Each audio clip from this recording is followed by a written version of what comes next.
नमस्कार. सप्तपदी विवाह प्रेझेंट्स गपशप विथ यू मध्ये मी डॉक्टर स्नेहल सुकटणकर नेहमीप्रमाणे आपल्या सगळ्यांचं मनापासून स्वागत करते. पुरातन काळापासून आपल्या सुसंस्कृत समाजाचा मूळाधार म्हणजे आपली कुटुंब पद्धती. पण काळाप्रमाणे अनेक गोष्टी बदलत गेल्या, त्याप्रमाणे कुटुंब व्यवस्थेचं स्वरूपही बदलत गेलं आणि नात्यांचे स्वरूपही बदलत गेले. पण या बदलणाऱ्या नात्यांचे स्वरूप याची पाळेमुळे कुठेतरी आपल्या समाजव्यवस्थेवरही परिणाम करताना दिसत आहेत. त्यामुळे काही विषयांवर खुलेपणाने चर्चा होणे ही काळाची गरज बनत चाललेली आहे. अशा प्रकारचाच एक संवेदनशील विषय आज मी आपल्यासाठी घेऊन आलेली आहे, तो म्हणजे लिव्ह इन रिलेशनशिप. आणि या विषयावर प्रकाश टाकण्यासाठी आपल्यामध्ये असणार आहेत राष्ट्रसेविका समितीच्या ऑल इंडिया जॉईंट सेक्रेटरी सौ अलकाताई इनामदार. विविध देशांमधून जे हिंदू संघटन कार्य चालतं त्याचं महिला विभागाचं पालक अधिकारी म्हणून अलकाताई कार्यरत आहेत आणि त्यांच्या कामानिमित्त त्या भारतासह अनेक देशातून प्रवास करत असतात. आणि म्हणूनच त्यांचे अनुभवाचे बोल हे आपल्यासाठी लाख मोलाचे आहेत. चला तर मग मी आपला जास्ती वेळ घेणार नाही, आपण थेट वळूया अलकाताई यांच्याकडे. नमस्कार अलकाताई. सप्तपदी विवाहामध्ये पुन्हा एकदा आपलं स्वागत. मी अलकाताईंचं पुन्हा एकदा स्वागत यासाठी म्हणते की कारण मागच्या मुलाखतीत अलकाताईंनी आपल्याला लग्नसंस्काराचे महत्त्व, त्याची गरज या विषयावर सविस्तर माहिती, सविस्तर मार्गदर्शन केलेलं आहे. ज्यांनी कोणी अलकाताईंचा हा व्हिडिओ पाहिला नसेल त्यांच्यासाठी एक डिस्क्रिप्शन बॉक्समध्ये लिंक शेअर केली जाईल, आपण ती मुलाखत जरूर ऐकावी. आणि आपण आता थेट वळूया आपल्या विषयाकडे, जो आहे लिव्ह इन रिलेशनशिप. आणि माझा पहिला प्रश्न की हजारो वर्षापासून आपल्या भारतात कुटुंब पद्धतीचा पुरस्कारच झालेला आहे, पण गेल्या काही दशकांमध्ये तरुणाईचा कल लिव्ह इन रिलेशनशिपसारख्या नात्याकडे झुकताना दिसत आहे. तर यावर आपलं काय मत आहे? तुमच्या प्रश्नातच एका शब्दाचा तुम्ही उपयोग केला आहे की हजारो वर्षापासून आपल्या समाजामध्ये किंवा भारतीय समाजामध्ये कुटुंब पद्धतीचा अवलंब आपण केलेला आहे किंवा पुरस्कार केलेला आहे. मला वाटतं इथे पद्धती, कुटुंब पद्धती ह्याच्यापेक्षा कुटुंब व्यवस्था ह्या शब्दाचा उपयोग जास्त परफेक्ट, चपखलपणे आपल्याला तिथे बसेल. हजारो वर्षापासून जेव्हा आपण म्हणतो तेव्हा अर्थातच ही पद्धती टाईम टेस्टेड आहे हे आपलापणच सिद्ध होतं. बरोबर. विवाह संस्था ह्याविषयी आपण आत्ताच म्हटल्याप्रमाणे मागल्या आपल्या व्हिडिओमध्ये आपण खूप चर्चा केलेली आहे, तेव्हा सविस्तरपणे मी आत्ता इथे याविषयी त्याविषयी काही जास्त बोलत नाही. तरी पण पुनरुक्तीचा दोष पत्करून मी काही गोष्टी नक्कीच सांगू इच्छिते. नक्कीच. की जेव्हा आपण विवाह असा शब्दाचा उपयोग करतो तेव्हा त्याचा अर्थ केवळ एकत्र राहणं असा नसून दोन परिवारांचं मिलन आणि समाजाकरता काहीतरी चांगलं करण्यासाठी दोन व्यक्तींनी कटिबद्ध होणं असा त्याचा अर्थ आहे. म्हणजे विशेष दायित्वाचं वहन म्हणजे विवाह.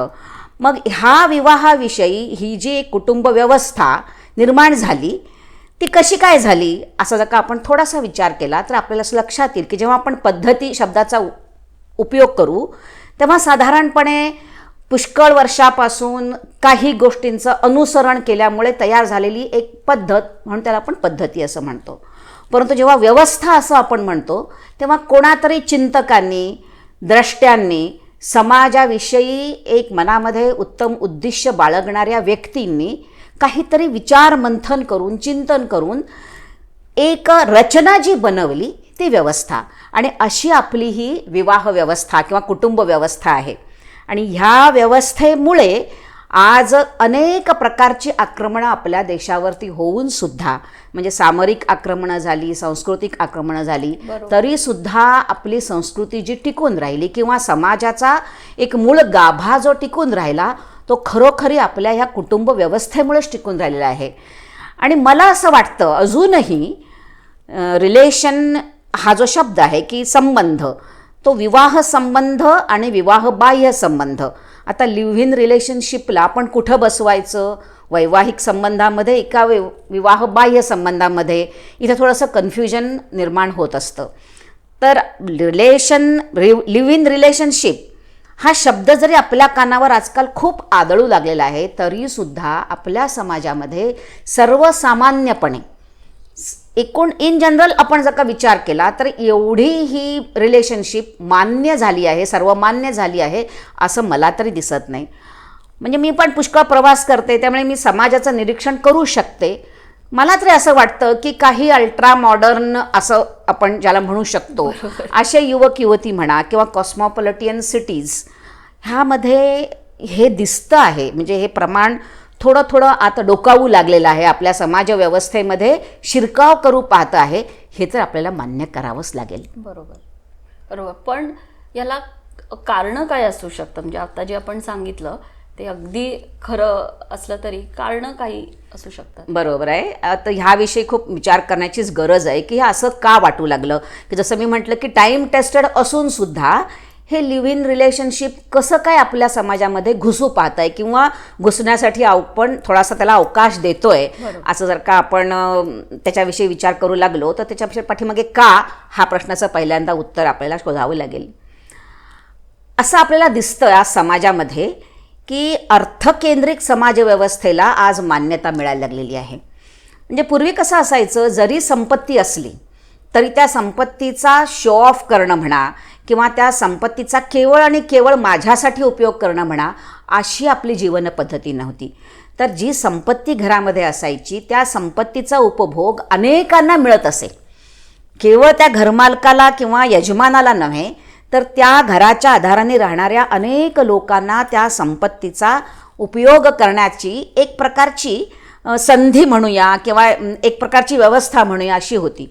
परंतु आजच्या काळामध्ये कदाचित करिअर, जॉब, पॅकेज या सर्व कारणामुळे एक पियर प्रेशर निर्माण झालेलं आहे आणि त्यामुळे विवाहाचं वय वाढत चाललेलं आहे. आणि विवाहाचं वय वाढलं की ह्या सर्वाची जी एक मार्केट ड्रिव्हन सोसायटी असं आपण ज्याला म्हणू शकतो, त्या मार्केट ड्रिव्हन सोसायटीमध्ये ह्या सगळ्याची मान्यता वाढत चालली की तुम्हाला पॅकेज तुमचं किती आहे, तुमच्याजवळ पैसा किती आहे, तुमच्याजवळ दरमहा इन्कम किती आहे, ह्याच्यावरती एक परिमाण म्हणजे तुमचं व्यक्तित्वाचं परिमाण हेच व्हायला लागलं की तुमच्याकडेची आर्थिक क्षमता काय आहे.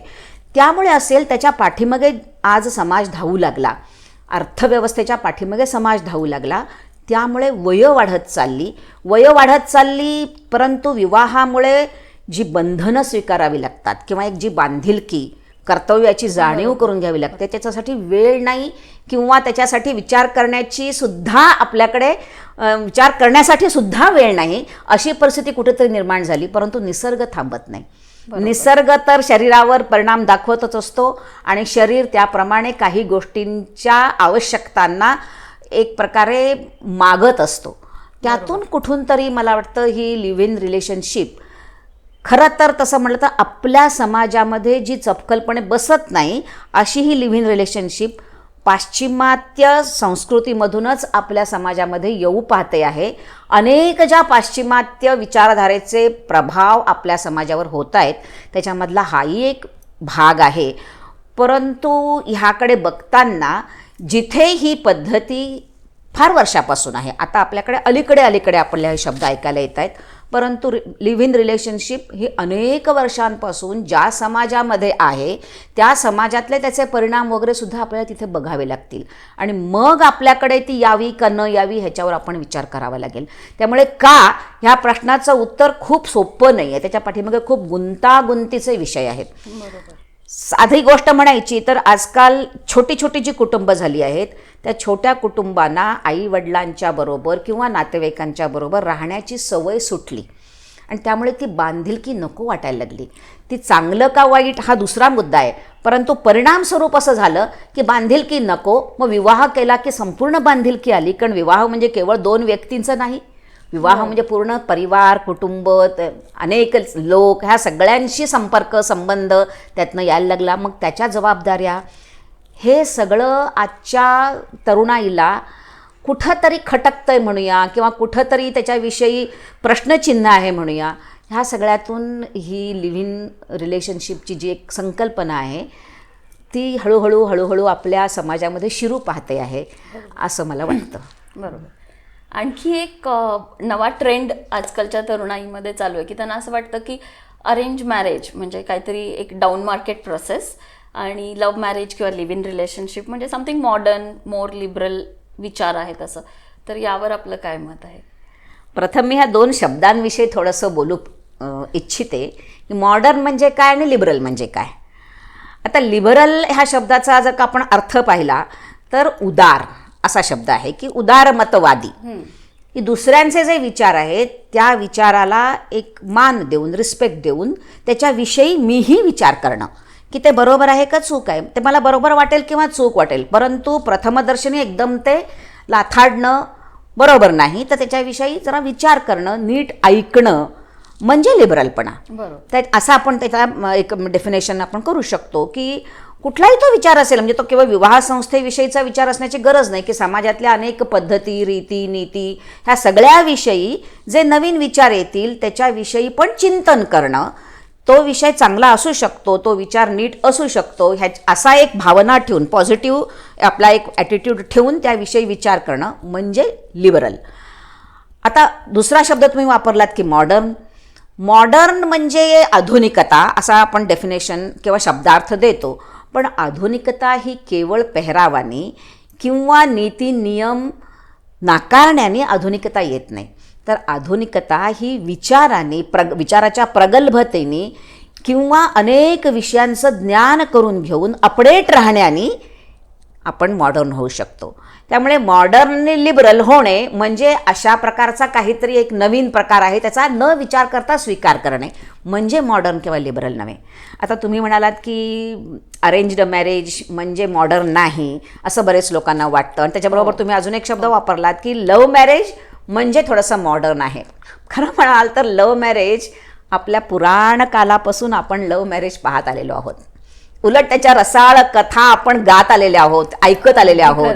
रुक्मिणी स्वयंवराचं उदाहरण घेऊया किंवा दुसरं अगदी नंतरचं उदाहरण नळ दमयंतीचं उदाहरण असू शकेल.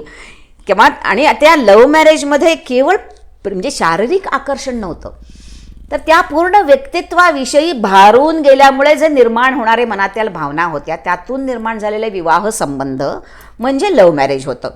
ते संयोगिता आणि ह्याचा पृथ्वीराज चव्हाण ह्यापर्यंत सुद्धा आपण निरनिराळ्या फेजमध्ये म्हणजे निरनिराळ्या कालखंडामध्ये लव्ह मॅरेज पाहतच आलेले आहोत आणि आपल्या समाजाने त्याला मान्यता दिलेलीच आहे.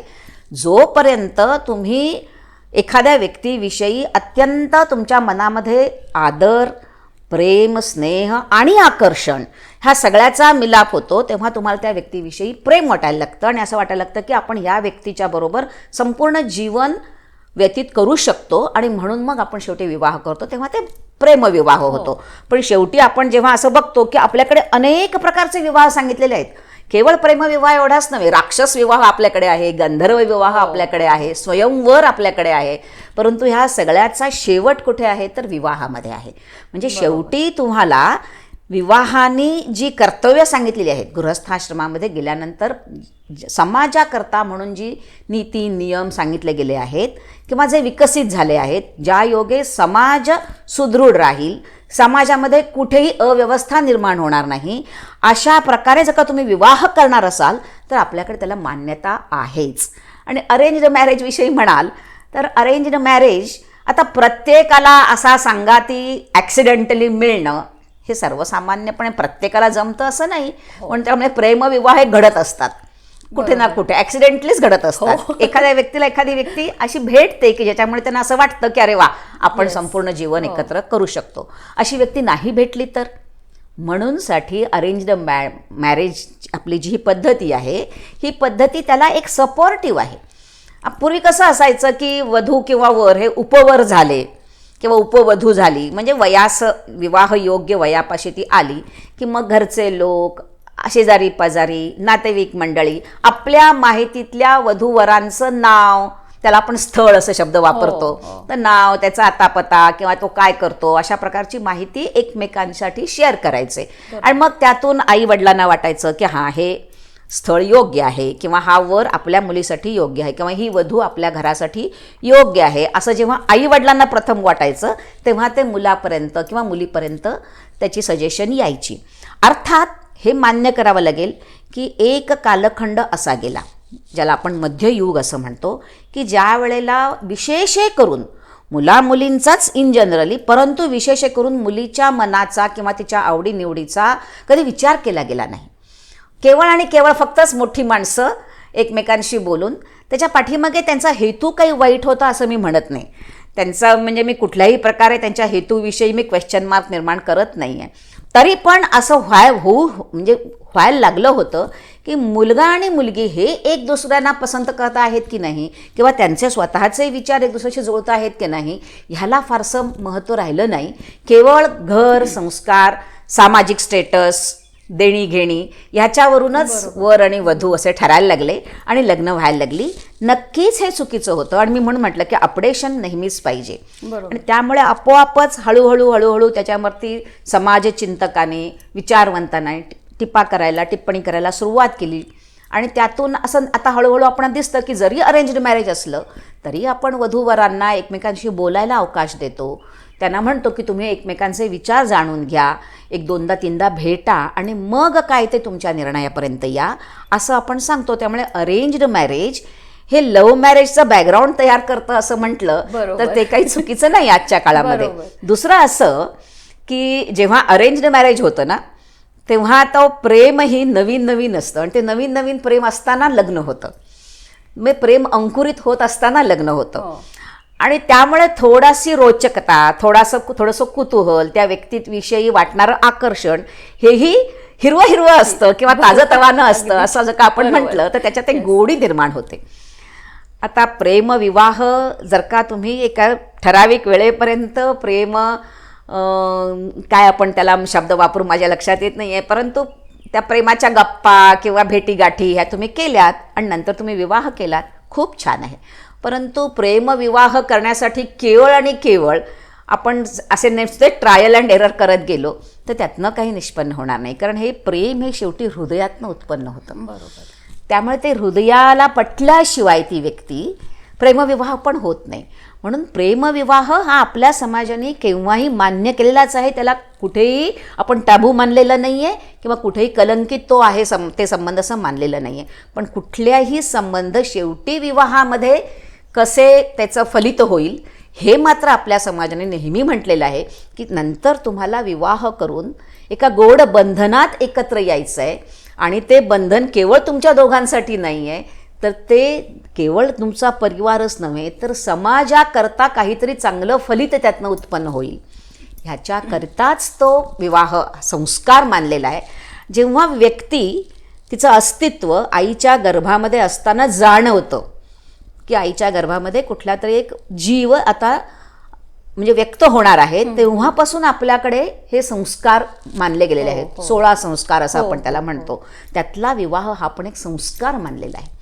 आणि तो संस्कार असा आहे की तो संस्कार आपल्याला सांगतो की आपलं जे पुढचं जीवन आहे, ठीक आहे की शारीरिक गरज जी आहे माणसाची, शारीरिक त्याला आपण आवश्यकता म्हणूया किंवा एक आकर्षण जे असतं शारीरिक आकर्षण स्त्री आणि पुरुष यांच्यामध्ये, त्यालाही एक मान्यता देऊन त्यातूनही काहीतरी चांगलं कसं निर्माण होईल, त्यातून एक उत्तम व्यक्ती कशी निर्माण होईल, त्याच्याकरता वैवाहिक जीवन हे तुम्हाला एका नीती नियमामध्ये बसूनहीच ते पुढं न्यायचं आहे. ह्याच्याविषयी खूप चर्चा आपण मागच्या व्हिडिओमध्ये केली आहे, त्यामुळे ह्या विषयावर मी जास्त आत्ता बोलत नाही.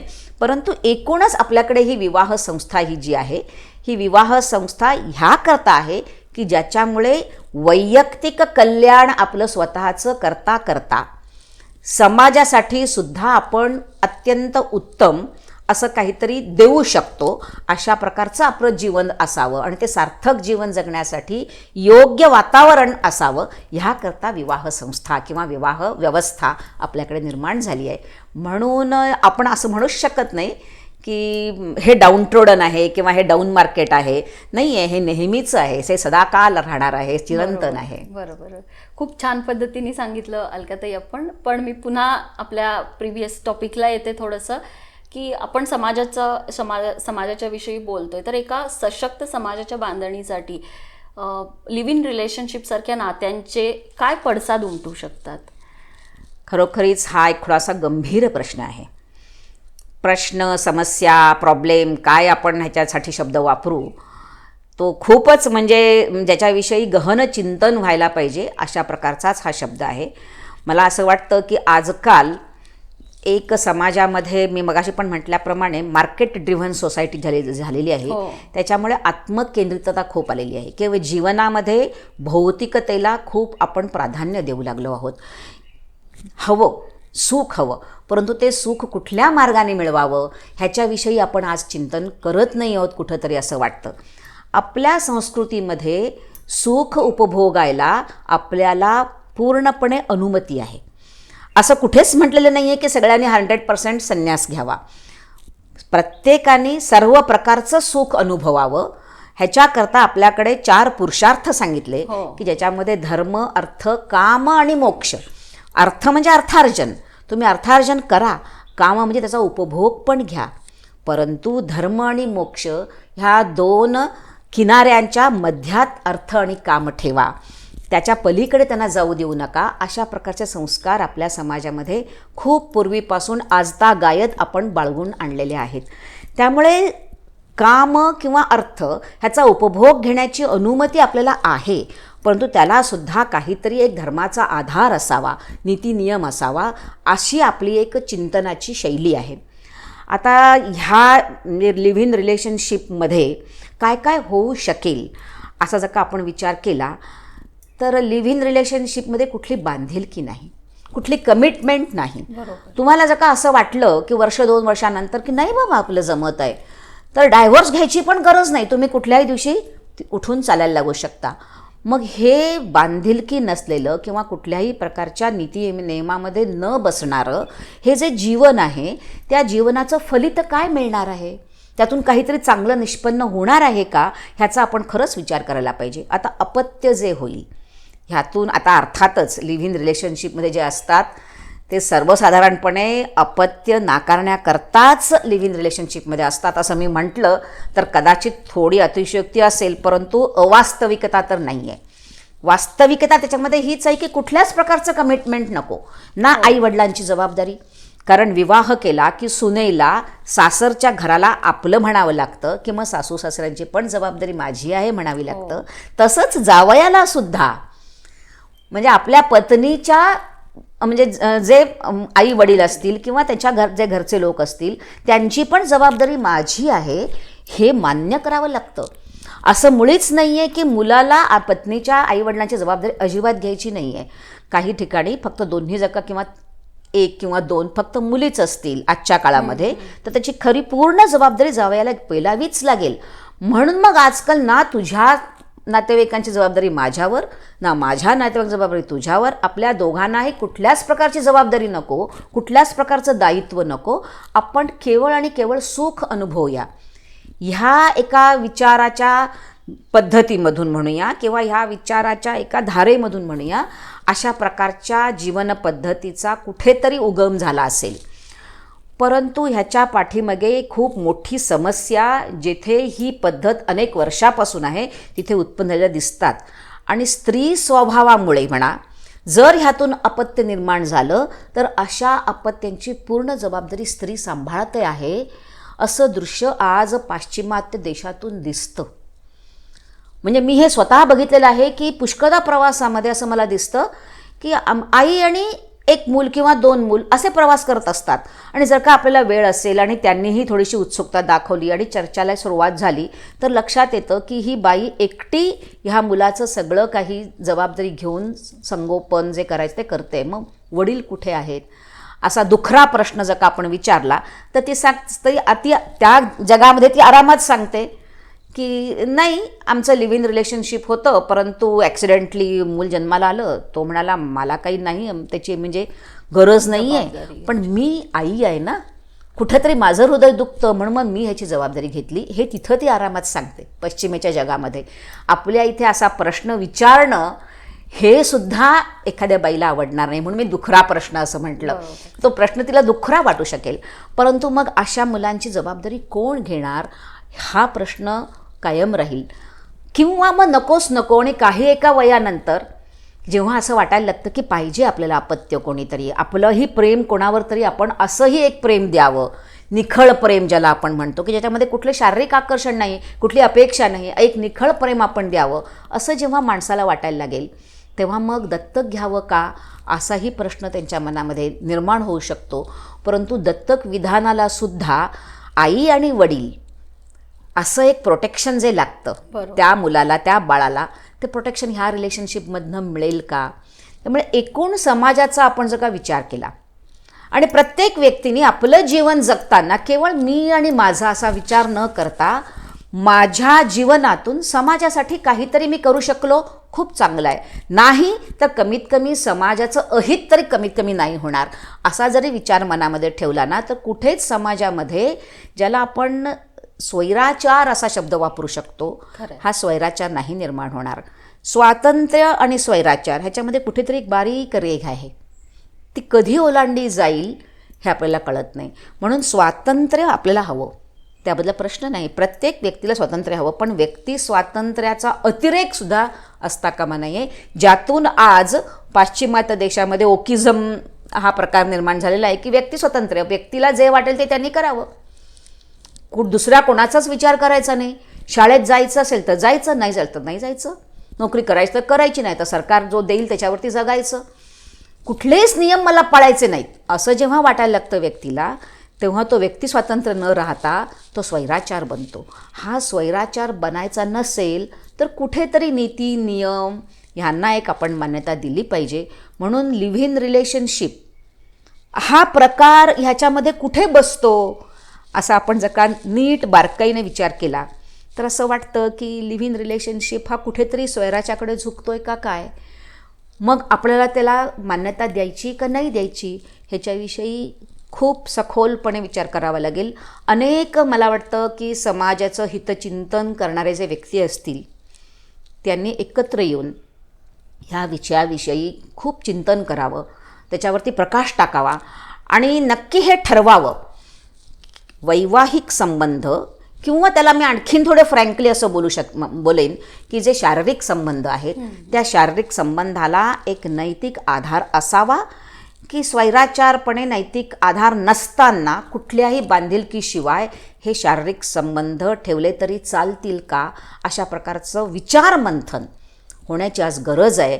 कारण ह्याच्या पाठीमागे मेडिकलीसुद्धा हे किती हितावह असणार आहे ह्याच्याविषयी आपण विचार करावाच लागेल. कारण शेवटी पुढचे जीन्स ते तयार होतील, त्याच्यात जर का परिशुद्धता हवी असेल तर एका व्यक्तीशी शारीरिक संबंध असणं आणि लिव्ह इन रिलेशनशिप काही महिन्यानंतर काही वर्षानंतर नको वाटून दुसऱ्या व्यक्तीबरोबर पुन्हा लिव्ह इन रिलेशनशिप निर्माण झाली तर त्याला कुठे आणि कसा धरबंध घालणार किंवा कुठे त्याला आपण एक फुलस्टॉप देणार हे खूप कठीण आहे डिफाईन करणं. हा विषय थोडा गंभीर होतोय आपला, परंतु खरोखरीच आज हा गंभीर विषय असल्यामुळे त्याची खोली कळण्याची गरज आहे. त्यामुळे मला असं वाटतं की अनेक विचारवंतांनी पण एकत्र यावं, विशेष करून समाजाविषयी ज्यांना कळकळ आहे अशा व्यक्तींनी एकत्र यावं आणि समाजाच्या हिताकरता व्यक्तिगत थोड्या आपल्या आवडीनिवडींना, थोड्या व्यक्ती स्वातंत्र्याला थोडीशी मुरड घालून का होईना काही नीती नियमांचं पालन आपण केलंच पाहिजे का, त्याच्यासाठी आपल्याला काय करायला हवं, अशा प्रकारचं चिंतन व्हावं असं मात्र मला वाटतं. बरोबर. असं एकूणच चित्र असं दिसतं की आज लिव्ह इन रिलेशनशिपला कायदेशीर मान्यता मिळालेली आहे, पण तरीही आपण विवाह संस्कार हा कधी आपण उच्च मानतो. तर ह्या दोन पद्धतींमध्ये किंवा या दोन संस्कार असं मी म्हणणार नाही लिव्ह इन रिलेशनशिपला, पण या दोन मधला काय फरक आहे? खरं सांगू का, थोडंसं विषयांतराचा दोष पत्करून मी कायदे याविषयी पण थोडं एक दोन वाक्य बोलू इच्छिते. आपल्याकडे कसं झालंय खरं सांगू का, कदाचित मी हे धार्ष्ट करते असंही म्हणावं लागेल, पण आपले जे कायदे तयार केले गेले तर त्यावेळेला आपण आपली समाजरचना किंवा आपल्या समाजामध्ये आपल्या द्रष्ट्यांनी, त्याला तुम्ही ऋषी म्हणा किंवा विचारवंत म्हणा किंवा चाणक्यासारखे जे पंडित होते, त्यांनी आपल्या समाजरचनेकरता कुठल्या प्रकारचे कायदे असावेत ह्याचा जो एक विचार करून आपल्याजवळ एक निधी ठेवला गेलेला आहे, दिला गेला आहे आपल्याला, त्याचा विचार आपण नाही केला. परंतु आपण आपल्या आत नाही पाहिलं, आपण आपल्या बाहेरच फक्त पाहिलं. भारताच्या आत काय समाजव्यवस्था आहे, त्याच्याविषयी काय विचारमंथन झालेलं आहे, त्याच्याविषयी काय चिंतन केलं गेलेलं आहे, ह्याचं परीक्षण फार कमी झालं. परंतु भारताबाहेर म्हणजे अमेरिकेमध्ये काय चालू आहे, तिथली लोकशाही कशी सुरू आहे, UK मधली लोकशाही काय म्हणते, अशा प्रकारचेच खूप विचार केले गेलेत. आणि त्याच्यामुळे आपली जी कायदा व्यवस्था किंवा न्यायव्यवस्था जी बनलेली आहे त्याच्यामध्ये भारतीय चिंतनाचा कुठेतरी थोडासा अभाव दिसतो. त्यामुळे कदाचित तुम्ही म्हणता तसं कायद्यांनी मान्यता हा शब्दप्रयोग जो आहे ना, तो शब्दप्रयोगालाच मला थोडासा प्रश्नचिन्ह वाटतं की आपण कायदा कशाला म्हणतो आहे. कायद्यांनी मान्यता देताना आपण कशाचा विचार करतो आहोत. कायद्याने म्हणतात केवळ आणि केवळ व्यक्ती, त्याच्या भावना ह्याचा आपण विचार करतो आहोत का हा कायदा समाजाकरता उपयुक्त ठरणार आहे का नाही, एका आपल्या सुदृढ समाज व्यवस्थेला पोषक ठरणार आहे का नाही, ह्याचा आपण विचार करतो आहोत की नाही, असं माझ्या मनाला नेहमी वाटत राहतं. पुष्कळ म्हणजे गोष्टीमध्ये म्हणजे अशा काही घटना आजकाल घडतात की हा प्रश्न वारंवार निघतो आहे. वारंवार हा प्रश्न माझ्या डोळ्यासमोर येतोय, अनेकांच्या येत असेल की कायदा म्हणजे नक्की काय आहे, कायद्याची मान्यता म्हणजे काय आणि समाजाची मान्यता म्हणजे काय. आता ह्याच्यामध्ये थोडंसं एक छोटंसं विषयांतरच म्हणूया आपण की एक काळ असा होता की जेव्हा समाजामध्ये एखादं कुटुंब राहायचं तेव्हा त्याचा सगळा जो परिसर असायचा त्याला एक आपण थोडासा निगेटिव्ह शब्द वापरला, तो सगळा तो पूर्ण परिसर पोलिसिंग करायचा एकमेकावरती. ओके. म्हणजे एखादा वयात येणारी मुलगी किंवा वयात आलेला मुलगा किंवा इव्हन छोटा मुलगी कुठेतरी काहीतरी चुकतंय असं शेजाऱ्याला पाजाऱ्याला किंवा कोणा गावातल्या एखाद्या व्यक्तीला वाटलं तर तो लगेच आईवडिलांना सांगायचा की पहा बरं, तुमच्या मुलीला मी अमक्या एका मुलाबरोबर हिंडताना पाहिलं. आता त्याला आपण पोलिसिंग म्हणूया किंवा काळजी असते म्हणून म्हणूया, परंतु हे असं घडायचं. आजकाल कसं झालंय, आपल्या सामाजिक रचनेमुळे, आज आर्थिक रचनेमुळे असं म्हणेन मी जास्त करून, तरुण मुलं घरापासून, परिवारापासून, आपल्या गावापासून इतकी दूर राहतात की त्यांना ओळखणार तिथे कोणीच नसतं. त्यामुळे असं पोलिसिंग चांगलं का वाईट तो अजून एक वेगळा विषय आहे. परंतु थोडक्यात म्हणजे काय, पूर्ण समाजाचं व्यक्तीवर लक्ष असणं, परिसरातल्या लोकांचं व्यक्तीवर लक्ष असणं, हा जो एक आपल्याकडचा एक सहजपणे होणारा एक प्रकार होता तो आज गायब झालाय, तो जवळपास नाही आहे आज. त्यामुळे कायद्याची मान्यता आणि समाजाची मान्यता असा त्याच्यामध्ये दोन भाग असायचे. त्यामुळे समाजाची मान्यता नसेल तर कायद्यामध्ये काय लिहिलेलं आहे ह्याच्याकडे व्यक्ती लक्ष द्यायची नाही. परंतु समाजाला जर काही मान्य होणार नाही असेल तर मी हे करणार नाही, अशी एक त्याला आपण धर्मभीरूपणा म्हणूया, न्यायभीरुता म्हणूया, समाजभीरुता म्हणूया. म्हणजे भीरुता म्हणजे घाबरणं थोडक्यात. तर ते घाबरणं, त्याला शब्द खूप एकदम घाबरणं म्हटलं की आपल्याला असं वाटतं की खूप मोठा शब्द आहे, पण एक भीरूपणा की धर्मभीरूपणा, नीतीभीरूपणा, नियमभीरूपणा की हे मी केलं तर समाजाला मान्य होईल का नाही, समाज माझ्याकडे कशा दृष्टीने पाहिल, अशा प्रकारची विचार करण्याची एक पद्धत प्रत्येक व्यक्तीला लागलेली होती, सवय लागलेली होती. अर्थातच त्याच्यामुळे आपोआपच थोडासा नीती नियम, कायदा काय म्हणतो ह्याच्यापेक्षा समाज काय म्हणतो ह्याच्यासाठीच पाळले जाते. अर्थात केव्हा तरी चक्र फिरतात, त्याचा अतिरेक होतो, मग परत चक्र उलटी फिरतात, हे समाजाचं चक्र सुरूच असतं. म्हणजे कधी कधी असं वाटलं की हे पोलिसिंग म्हणा किंवा त्याच्यामध्ये मग लुडबुड असे शब्द आले की तुम्हाला काय करायचं आहे आमच्या घरात लुडबुड करून, अशा प्रकारचे पण म्हणजे प्रश्न निर्माण व्हायला लागले. परंतु त्यामुळे एकूण इन जनरल आज समाज थोडासा अशा विचाराचा झालेला आहे की मला काय त्याचं, मी कशाला बोलू. परंतु ह्याच्यामुळे प्रत्येक गोष्ट कायद्याच्या कसालाच लावायची. आज आपण असं पाहतो की न्यायांगाकडे इतक्या केसेस येतात, प्रत्येक प्रकारच्या केसेस शेवटी सुप्रीम कोर्टापर्यंत जाऊ लागलेल्या आहेत. आणि मग आपल्याला तेही माहिती आहे की मग न्यायव्यवस्थेमध्ये न्याय मिळायला किती वेळ लागतो. त्यामुळे कायदा लिखित रूपामध्ये करणं किंवा कायद्यांनी मान्यता देणं ह्याच्यापेक्षा समाज हितासाठी जे योग्य आहे आणि जे चांगलं आहे त्याच्यामुळे समाज रचना सुदृढ राहील, सुचारूप्रमाणे समाज जीवन चालू राहील. कारण शेवटी आपण हे लक्षात ठेवलं पाहिजे की समाजाचं अस्तित्व जोवर आहे तोवर व्यक्तीला व्यक्तिगत सुद्धा अस्तित्व आहे. जेव्हा समाजाला अस्तित्व असणार नाही तेव्हा व्यक्तीच्या अस्तित्वालाही काहीही किंमत राहत नाही, हेही आपण लक्षात घेतलं पाहिजे. म्हणून शेवटी म्हणजे इंग्लिशमध्ये पण असं म्हण आहे ना की I am because we are, की मी कशी काय आहे, कारण एक समाज आहे म्हणून मी आहे. वी आर की I am because we are, त्याच्याशिवाय मग आय एमला काही अर्थ राहत नाही.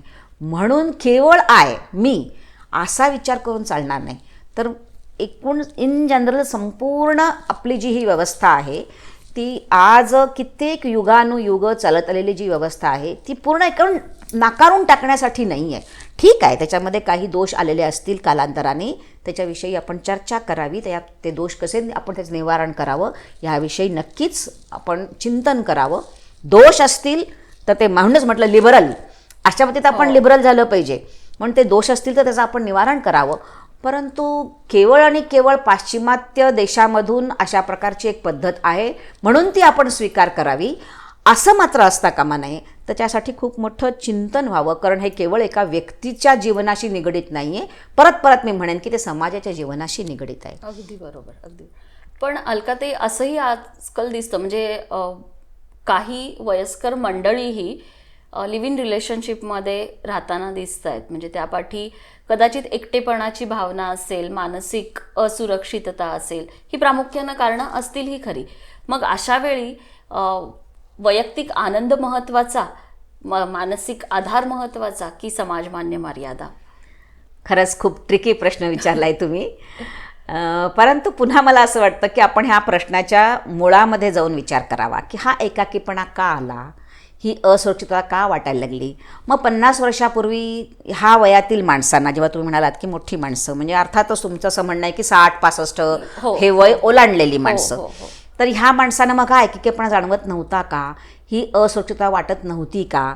मग ती वाटत नसेल तर का वाटत नव्हती, वाटत असेल मग त्यांनी त्याला काय उत्तर शोधून काढलं, हेही आपण थोडंसं बघावं लागेल. कारण ह्या वयामध्ये तर शारीरिक आकर्षण असू शकत नाही, नसावं. बरं, असं म्हणूया आपण की ह्याच्या थोडंसं आधीचं वय 45-50 ह्या वयामध्ये विधुर विवाह किंवा विधवा विवाह ह्याला आपल्याकडे मान्यता आहे. मध्यकाळामध्ये नव्हती, परंतु समाजचिंतकांनी त्याला मार्ग शोधून दिलेला आहे. पुन्हा केवळ लिव्ह इन रिलेशनशिपमध्ये राहावं ह्याच्यापेक्षा मग विवाह करावा, सरळ जबाबदारी घ्यावी, त्याही कुटुंबाची याही कुटुंबाची दोन्ही जबाबदाऱ्या घ्याव्यात. आपण आपले जे अनुभव आहेत पूर्ण ह्या जीवनामध्ये आपल्याला 60-65 वर्षापर्यंत मिळालेले जे अनुभव आहेत त्या अनुभवाचा उपयोग पुढच्या पिढीला करून देण्याकरता आपण का नाही मग अशा प्रकारचा प्रयत्न करावा. त्यातून पुन्हा इथे हाच प्रश्न येतो की आपल्याला आनंद तर पाहिजे, म्हणजे कंपॅनियनशिपचा आनंद तर पाहिजे, परंतु जबाबदारी नको. म्हणून मग लिव्ह इन रिलेशनशिप, ह्यातून सुद्धा जबाबदारीयुतपणे की ठीक आहे, आपल्याला जर का असं वाटतंय की आपल्या दोघांचे विचार जुळत आहेत, मग ठीक आहे ना, 60-65 वर्षामध्ये तुम्ही विवाह करा, काहीच हरकत नाही. विवाह केला की बांधिलकी आली आणि ते बांधिलकीचा स्वीकार करावा लागेल. म्हणून जर का तुम्हाला एकटेपणा वाटत असेल तर आयदर तुम्ही विवाह करा, किंवा मला तर असं वाटतं की आपल्याकडे एक जीवन पद्धती आपल्याला घालून दिलेली, त्याची पण एक व्यवस्था आपल्याकडे आहे. मागच्याही व्हिडिओमध्ये आपण ह्याच्यावर चर्चा केली की गृहस्थाश्रम धर्म हा असा आहे, गृहस्थाश्रम हा जो कालावधी आहे तो असा आहे की जेव्हा आपण ब्रह्मचर्याश्रम, वानप्रस्थाश्रम आणि संन्यासाश्रममध्ये असलेल्या व्यक्तींची पण काळजी घेण्याची एक जबाबदारी घेतो. मग त्याच्यानंतरचा हा कालावधी आहे 65 वर्षानंतरचं वय, म्हणजे खरं तर आपण गृहस्थाश्रमाच्या सर्व जबाबदाऱ्या पूर्ण करून आता आपण पलीकडे आलेलो आहोत. आणि दुर्दैवाने म्हणूया आपण की आपल्या अंगाती सोबती जो आहे तो आपल्याबरोबर नाही आहे. परंतु वानप्रस्थाश्रमाची जी व्यवस्था आहे त्या व्यवस्थेचा आपण का स्वीकार करू नये. अर्थात वानप्रस्थाश्रम म्हणजे केवळ वनात जाणं असं नव्हे, तर कुठल्या ना कुठल्या सामाजिक कार्यामध्ये आपण स्वतःला गुंतवून घेणं, मग आपल्याला अजिबातपणे एकाकीपणा जाणवणार नाही. बरोबर.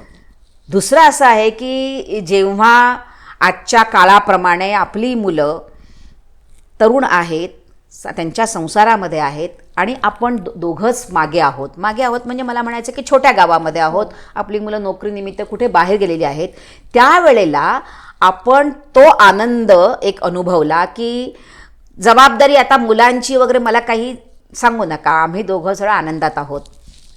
त्या पाठीमागचं हेही कारण आहे थोडंसं की त्यामुळे ते आरामात राहू इच्छित नाही, त्यांनी तो अनुभवला. बरं, ठीक आहे, त्यालाही मी काही माझं म्हणणं नाही आहे, परंतु तोही अनुभवून झाल्यानंतर आता माझं जीवन जर का देवाने मला दिलं आहे आणि माझे हातपाय जर का छान घट्ट आहेत, तर मी का नाही समाजाकरता काहीतरी करू शकत. असा जर का आपण विचार केला तर ह्याची आवश्यकता कदाचित वाटणारच नाही की आपण लिव्ह इन रिलेशनशिपमध्ये कुठंतरी राहू. असं त्यांना वाटणार नाही. कारण संपूर्ण समाजाला त्यांनी आपलं मानलं की समाज पण त्यांना आपला मानेलच. तुम्ही कुठल्या ना कुठल्या कार्यात स्वतःला इतकं पूर्ण तुम्ही बुडवून घेतलं की ते कार्य तुम्हाला आपलं मानेल. आणि अशी कितीतरी कार्य आज समाजामध्ये आहेत. त्याच्यामध्ये वृद्धाश्रम आहेत, अनाथाश्रम आहेत, अनेक आपल्या संस्था आहेत, म्हणजे विद्यासंस्था आहेत की जिथं अशा व्यक्तींची गरज असते. अशा व्यक्ती समाजाकरता काहीतरी नक्की करू शकतात की ज्या रिटायर्ड पण नॉट टायर्ड असतात. त्यांची ऊर्जा शक्ती जी आहे ती अजूनही असते. म्हणून तर असं वाटतं ना की मी काहीतरी करावं, म्हणून मग आम्हाला काहीतरी करण्याचं संगाती. आणि अशा वेळेला त्यांना संगाती पण मिळतील, परंतु निखळ प्रेमाच्या संगाती मिळतील. बरोबर. आणि ती स्त्रीच असायला पाहिजे असंही नाही, पुरुष संगाती सुद्धा तुम्हाला मिळतील की ज्याच्यामध्ये तुम्ही एकमेकांच्या सहकाराने, एकमेकांच्या बरोबर आत्मीयतेने एकत्र येऊन चांगलं काहीतरी काम समाजाकरता करू शकता, अनेक संस्था चालवू शकता. आज लहान मुलांना संस्कार देण्यासाठी सुद्धा अशा व्यक्तींची गरज आहे. कारण आई वडील दोघंही या अर्थव्यवस्थेच्या चक्रामध्ये सापडलेले आहेत. त्यामुळे त्यांना अशा आजी आजोबांची गरज आहे. अशा प्रकारचंही काही काम आपण करू शकतो. त्यामुळे लिव्ह इन रिलेशनशिप हे एक केवळ उत्तर आहे आणि हे एकच फक्त उत्तर आहे असं नाही आहे. आणि जर का तुम्हाला खरंच संगाती हवा असं वाटत असेल आणि असंच तुमच्या मनामध्ये विचार येत असतील की हां, ही महिला मला योग्य वाटते आहे, माझ्या विचारांचे विचार त्यांच्याशी जुळत आहेत आणि आपण दोघं एकत्र राहू शकतो, तर कुठल्याही वयामध्ये का होईना आपण विवाह नक्कीच करू शकतो. त्याला कुठे विवाहाच्या पाठसाठी केवळ आणि केवळ शारीरिक आकर्षण एवढा एक बेस नाही आहे. ती एक व्यवस्था आहे शारीरिक आकर्षणाला सुद्धा समाधान करण्याची. पण त्याच्या पलीकडे आपण ऑलरेडी पोचलेलो आहोत, तर त्याला एक गौण स्थान देऊन विचारांच्यासाठी, आत्मीयतेसाठी, स्नेहासाठी सुद्धा आपण विवाह करू शकतो. अशा प्रकारचा ट्रेंड उत्पन्न करावा. परंतु बांधिलकी नको, कुठल्याही प्रकारची जबाबदारी नको, केवळ आणि केवळ आम्ही एकत्र राहतो, हे मात्र समाजाच्या हिताकरता नाही, म्हणजे उपयुक्त नाही आहे असं मात्र मला वाटतं. खरंच खूप छान. आणि कुठेतरी म्हणजे मलाही जाणवलं की आपण पाश्चात्यांचे विचार फॉलो तर करतोय, पण कुठेतरी जनुकीय दृष्ट्या जेनेटिकली आपण अजून भारतीयच आहोत आणि ते पिढ्यानपिढ्या आलेले संस्कार आपल्यामध्ये आहेत. त्यामुळे जरी पाश्चात्यांचं अनुकरण आपण जरी केलं तरी त्या नात्याचं रूपांतर एका सुंदर संस्कारात जे आपल्या पूर्वजांनी घालून दिलेलं आहे त्याच्यात जर आपण करू शकलो तर एका सुंदर सशक्त समाजाची रचना नक्कीच आपण करू शकू. त्यावर आपण जे मांडलेले विचार आहेत ते खरंच लाखमोलाचे होते. त्यासाठी आपण दिलेल्या वेळेबद्दल, आपण केलेल्या मार्गदर्शनाबद्दल सप्तपदी विवाहाच्या संपूर्ण टीमतर्फे मी तुमची मनापासून आभारी आहे. खूप खूप धन्यवाद. तुमच्या माध्यमातून ह्या काही प्रश्नांच्या विषयी एक उहापोह जर समाजामध्ये सुरू झाला आणि त्यातून काहीतरी खूप छान फलित निष्पन्न झालं तर मलाही खूप आनंद वाटेल. आणि तुमच्या ह्या प्रयत्नाचा मी खरंच खूप कौतुक करते की जेव्हा जेव्हा असे काही प्रश्न निर्माण होतात तर त्या प्रश्नांचं एक चिंतन, विचारमंथन समाजामध्ये सुरू व्हावं म्हणून आणि केवळ म्हणून तुम्ही अशा प्रकारचे हे व्हिडिओ तयार करता आहात आणि समाजामध्ये त्याचा प्रचार व्हावा म्हणून प्रयत्नही करता आहात. खरोखरीच तुमचे हे एफर्ट्स जे आहेत ते एफर्ट्स समाजाला लाभकारी होत अशा शुभेच्छा व्यक्त करत मी माझे विचार संपवते. आणि अलकाताईंना आपल्याला टाटा बाय बाय एवढ्या लवकर करायचं नाही आहे, कारण अलकाताई पुन्हा एक संवेदनशील विषयावर मार्गदर्शन करण्यासाठी आपल्याबरोबर लवकरच येणार आहेत. त्यामुळे स्टे ट्यून्ड.